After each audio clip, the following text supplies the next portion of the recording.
കേരറ്റ്സ് നിങ്ങളും 2025 navy SSR MR medical assistant എന്നീ ട്രേഡിലേക്ക് apply ചെയ്ത കുട്ടികളാണോ?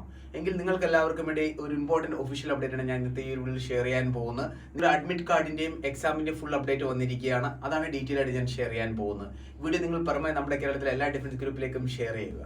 കേരറ്റ്സ് നിങ്ങൾ navy MR SSR medical assistant എന്നീ ട്രേഡിന് അപ്ലൈ ചെയ്ത കാൻഡിഡേറ്റ് ആണെങ്കിൽ നിങ്ങളുടെ അഡ്മിറ്റ് കാർഡ് വരാൻ പോകുന്നത് മെയ് 12-നാണ്. മെയ് 12 നിങ്ങളുടെ അഡ്മിറ്റ് കാർഡ് വരുമ്പോൾ ഈ ഒരു അഡ്മിറ്റ് കാർഡിൽ നിങ്ങൾക്ക് നിങ്ങളുടെ എക്സാം ഡേറ്റും അതുപോലെ എക്സാം സിറ്റിയും അറിയാൻ പറ്റുന്നതായിരിക്കും.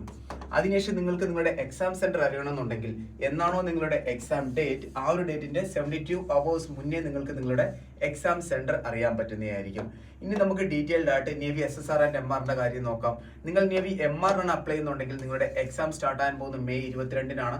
നിങ്ങൾ നേവി SSR ആണ് അപ്ലൈ ചെയ്യുന്നുണ്ടെങ്കിൽ നിങ്ങളുടെ എക്സാം സ്റ്റാർട്ട് ആകാൻ പോകുന്നത് മെയ് 25-നാണ്. ഇനി നിങ്ങൾ നേവി SSR മെഡിക്കൽ അസിസ്റ്റന്റ് ആണെന്നുണ്ടെങ്കിൽ കുട്ടികളെ നിങ്ങളുടെ എക്സാം സ്റ്റാർട്ട് ആകാൻ പോകുന്നത് മെയ് 27-നാണ്.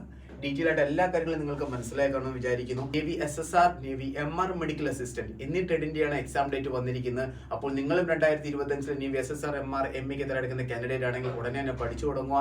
ടൈം വളരെ കുറവാണ്. ഈ ഒരു എക്സാം പാസ്സായി സ്റ്റേജ് 2 പാസ്സായാൽ 2025 സെപ്റ്റംബറിൽ നിങ്ങൾക്ക് ഇന്ത്യൻ നേവിയുടെ യൂണിഫോം ധരിക്കാൻ പറ്റുന്നതായിരിക്കും. ഇതുപോലെ ഡിഫറൻസ് കാര്യങ്ങൾ അറിയാൻ ഈ ഒരു പേജ് ഫോളോ ചെയ്യുക. Thank you so much. Jai Hind.